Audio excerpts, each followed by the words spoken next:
Okay,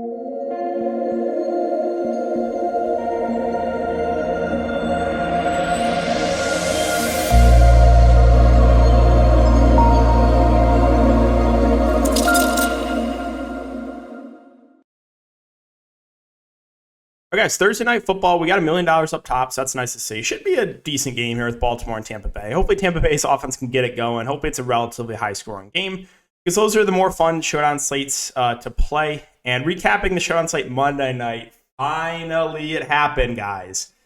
Chalk defense rulers just kept getting away with it, but they were severely punished on Monday. Patriots D, almost 60% owned, massive bust. You'll love to see it. You should never play defense that ownership, as I've talked about multiple times in tournaments.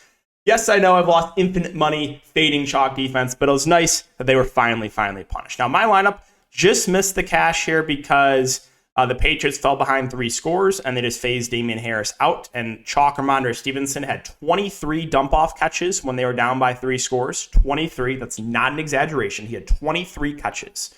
So that was the reason, basically, I fell out of the cash there at the end in tournaments. But yeah, I talked about how I really liked Fields in the captain. I really liked Herbert as a contrarian play because of that news that the Bears are going to go with the hot hand. He smashed.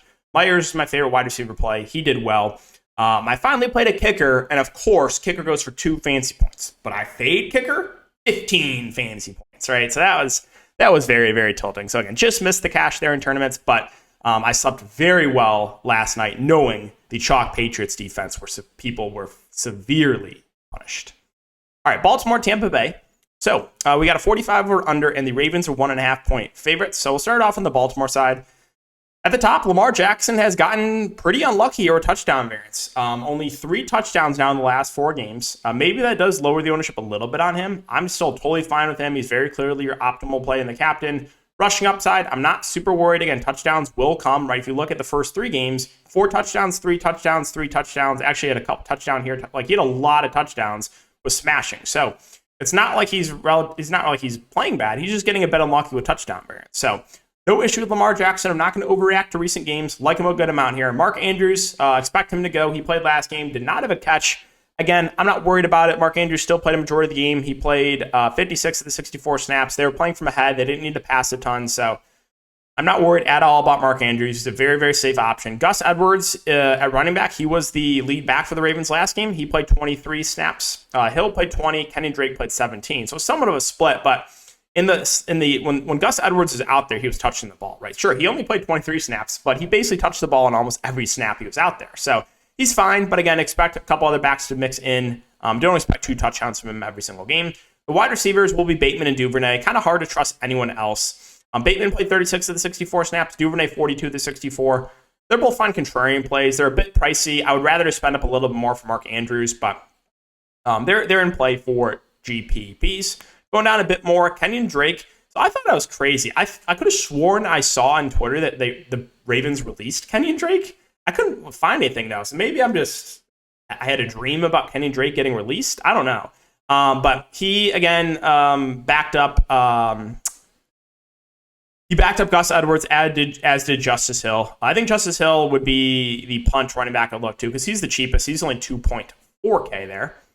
Ravens defense, Tampa Bay's offense has struggled, so they're fine. We'll see if the ownership comes in on them. Justin Tucker, best kicker in the league. Good, safe value play. Demarcus Robinson working as the wide receiver 3. Kind of hard to go there. Only played 15 snaps. They signed Deshaun Jackson. Not sure if he'll be available for this game. Keep an eye on it. If he plays, sure. You can take a dart on 35-year-old Deshaun Jackson. As far as the backup tight ends go, you will have likely an Oliver mix in. Likely 7 snaps. Oliver played 31. Oliver only ran a route on 6 snaps, though. Were likely ran around 5. So they're both okay punt plays. Kind of surprised how little likely played, but I guess it was game script. They were playing from ahead. I think if they fall behind, likely could see some more snaps. And then, Oliver, he's an okay punt play, $200. 1, 3, and 1 targets over the last 3 games. Patrick Card's the fullback. He's had a couple catches here recently. Again, just a dart throw. And I think that's it. I'm moving on to Tampa Bay. So Tampa Bay, a little bit easier to talk about. Evans, Godwin, those two should play a majority of the game. Looking at the snaps from last game for the Bucs, 59 snaps of the 67 from Mike Evans. And then you had Chris Godwin play 63 of the 67. I will say Godwin looks a little bit more optimal. He also has a little bit of a higher floor. Should see a good amount of targets. And then Mike Evans, has a very high ceiling, maybe a little bit of a lower floor. But yeah, you can't go wrong with either the Tampa Bay wide receivers. I think Godwin will be a bit more popular. But I like both in Evans and Godwin. Brady at 10K, again, he struggled. He's also got a bit unlucky with touchdown variance recently, so not super worried about it. I do prefer Lamar to Brady, but I'm fine if you want to play Brady. Again, I expect him to get some touchdowns here in this game. Going on a bit more, Leonard Fournette at 8-8. I'm kind of just indifferent on him. He's not playing as much as he was earlier in the season. That's what I expected week 1. I thought it would be a 60-40 split or something. And that's kind of what you're seeing now. 40 snaps for Fournette last game, 29 for Rachaad White.